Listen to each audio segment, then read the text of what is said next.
Des nouveautés sur l'application Waze sont sorties. Je vous montre comment les utiliser et quelles sont ces nouveautés. Waze vient de sortir des nouveautés qui vont changer la façon d'utiliser l'application. Une des nouveautés la plus attendue, c'est celle des radars. Imaginez maintenant savoir exactement quel type de radar se trouve devant nous. Radars de vitesse, les radars de feu rouge et même ceux des nouveaux radars sonores. Waze peut maintenant le faire, mais il y a un énorme mais pour nous en France. Je vous explique tout ça juste après.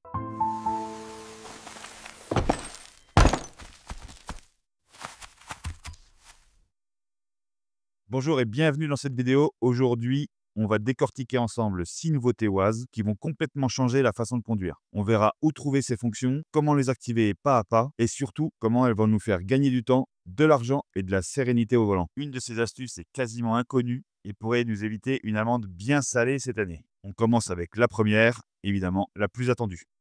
La première nouveauté que vient de sortir l'application Waze, ça concerne les radars. Et les radars, avec la législation française de 2012, il y a une grosse différence entre la signalisation des radars en France et celle à l'étranger. Lorsqu'on va dans Paramètres, on a la possibilité d'aller sur Alerte et Signalement. Une fois qu'on est arrivé là, on clique sur Signalement. Et là, on vient de s'apercevoir qu'il y a des nouveautés dans les signalements qu'on peut faire. Et dans Radar, voilà ce qui se passe maintenant. C'est qu'on a tout un tas de petites icônes qui reflètent les radars par catégorie. Donc les radars de feu rouge, les radars de stop, radars mobiles, etc. Et il y en a toute une liste. Malheureusement, en France, ils ne seront pas indiqués sur la carte puisque l'État l'interdit avec la législation de 2012. Ça sera visible uniquement en Europe, sauf la France. Alors beaucoup espèrent ce changement et que ça puisse être identifié en France, mais pour l'instant, ce n'est pas le cas et on n'a aucune date sur les signalements des radars identifiés pour l'instant. Donc si vous sortez de la France, vous pourrez avoir ces notifications avec les catégories de radars que vous allez rencontrer, mais sur le territoire français, ce n'est pas possible. Une deuxième nouveauté sur l'application Waze, c'est au niveau des voix et sons. Alors, on a la possibilité maintenant d'enregistrer sa propre voix et maintenant, donc, on peut enregistrer les instructions à utiliser ou à partager avec les autres Wazers. Lorsqu'on active, il nous demande d'accéder au micro et là, on va pouvoir enregistrer toute une liste qu'ils vont nous donner pour que ce soit notre voix qui soit restituée dans l'application plutôt qu'une voix IA ou une voix qu'on aura choisie dans le menu. Toujours dans la catégorie voix et son, une des plus grosses mises à jour qui ont été faites sur l'application maintenant, c'est la possibilité d'utiliser l'assistant Google. C'est-à-dire que quand on dit le fameux mot OK suivi de ce mot-là, je ne vais pas le dire sinon il va se mettre en route.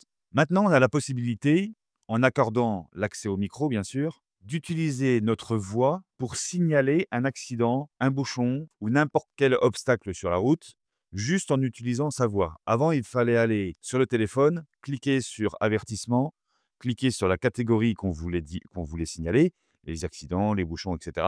Maintenant, tout est possible juste avec la voix, ce qui nous évite de regarder le téléphone pour quelques secondes, mais c'est toujours quelques secondes de trop. Donc maintenant, on peut le faire juste avec la voix. On va pouvoir dire OK, machin, signale un accident à ma position. Et l'IA qui est maintenant à l'intérieur de l'application Waze va automatiquement comprendre que vous signalez par exemple un accident ou un bouchon à cet endroit-là, va tout de suite le faire dans l'application par elle-même sans rien qu'on ait à toucher.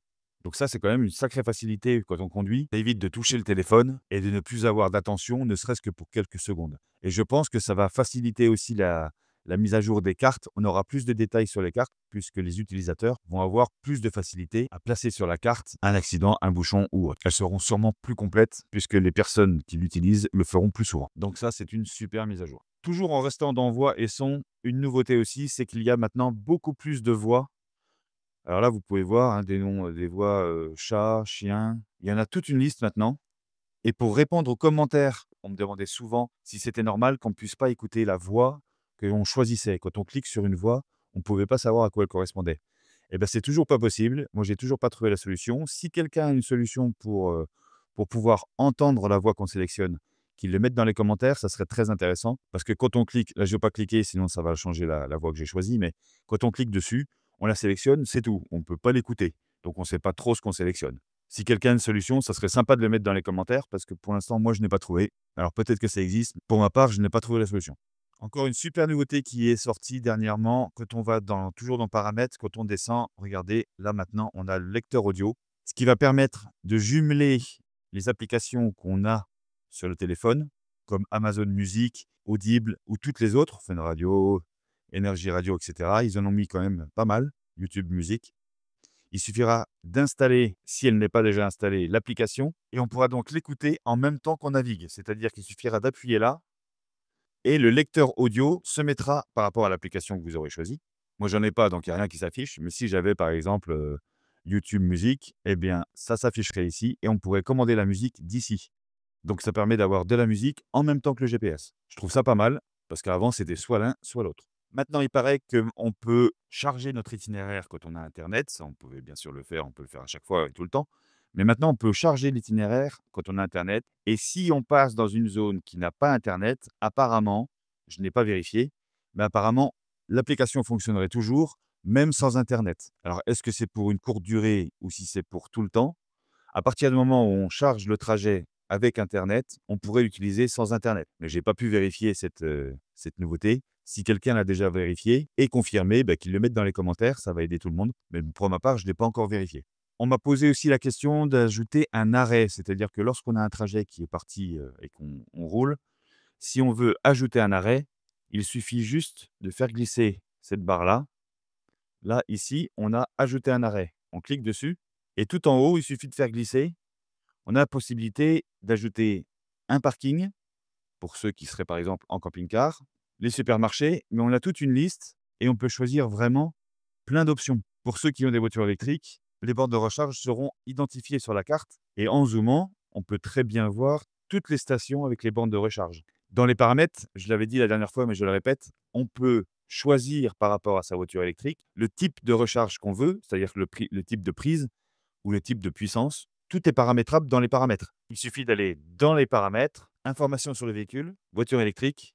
Là, il y a un type de prise, mais si on clique, on peut avoir d'autres prises. Donc là, on choisit la sienne, ce qui fait que lorsqu'on va rechercher une station de recharge, il nous indiquera uniquement les stations qui sont compatibles avec notre prise. Ce que je vous expliquais pour ajouter un arrêt, c'est très pratique pour ceux qui ont des camping-cars et qui veulent avoir les points de chute avant de partir pour éviter de chercher en cours de route. C'est très pratique et tout est paramétrable depuis l'application. Il suffit de prendre 10 minutes avant de partir pour marquer les points et tout le trajet sera tranquille et marqué.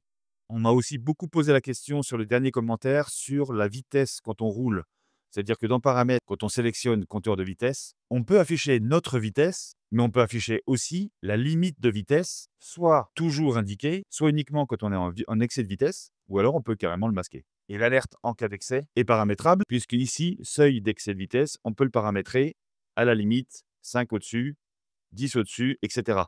Donc en fait, le seuil d'excès de vitesse est paramétrable dans cette ligne-là. Si vous voulez que ça bip uniquement à 5 km/h au-dessus, pour éviter de biper tout le temps, c'est ici qu'on le fait en sélectionnant 5 km/h au-dessus. Moi, je préfère le mettre à la limite, comme ça je roule un peu en dessous et je suis tranquille. Une autre fonction qui est très utile et qui évite de se faire envoyer dans des petits chemins où on a du mal à rouler, limite non bitumés ou c'est même pas des routes, et bien justement, alors je ne sais pas si ça y était avant, dites-le moi dans les commentaires si ça y était avant, mais je ne me rappelle plus.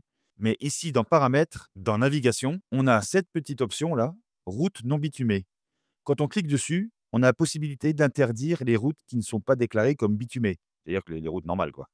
Donc en cliquant là-dessus, on va éviter qu'il nous envoie sur des tout petits chemins et ça, c'est pas de trop. Parce que des fois, il se plante et il nous envoie dans des chemins complètement impraticables. On peut toujours cocher éviter les routes à péage quand on veut éviter les autoroutes. Et il y a une option qui est cliquée de base, si je me rappelle bien, c'est éviter les intersections difficiles.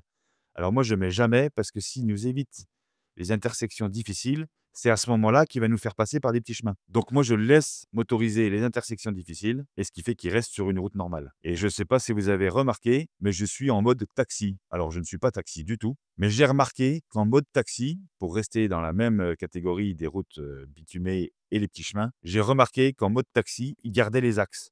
Il gardait les routes normales, entre guillemets. Même s'il y avait un petit raccourci en passant par une petite route de campagne, il reste sur les grands axes, même si c'est un petit peu plus long. Mais ce mode-là permet d'éviter quand même pas mal de petits chemins et il reste sur des routes, entre guillemets, normales. Donc moi, je reste en taxi. Tout le monde se met en particulier, mais en particulier, il nous envoie sur des chemins de terre qui sont souvent impraticables. Et moi, je ne supportais plus. En mode taxi, ça n'arrive pas. Et il y a aussi le mode moto pour les motards. Je ne suis pas motard, mais je suppose que ça doit leur faciliter la route en mettant peut-être d'autres indications sur l'état de la route ou les zones dangereuses. J'ai lu aussi sur des articles sur les nouveautés de Waze qu'il était possible d'avoir la lecture tête haute, c'est-à-dire que le téléphone, on le pose sur le tableau de bord, l'image se réfléchit en mode miroir sur le pare-brise et on arriverait à voir ce qui se passe sur le GPS sans regarder le téléphone. C'est juste un reflet dans le pare-brise, un peu comme sur toutes les voitures modernes maintenant. Mais je n'ai pas trouvé cette option. Donc si vous l'avez trouvée, marquez-les dans les commentaires. Ça serait bien pratique pour tout le monde. Ça nous serait vraiment utile. En restant sur les questions, d'ailleurs, si vous avez des questions sur l'application, laissez-les dans les commentaires, parce que si moi je n'ai pas la réponse, un lecteur l'aura peut-être, et comme ça on peut tous s'entraider à avoir des réponses sur les différentes questions qu'on posera.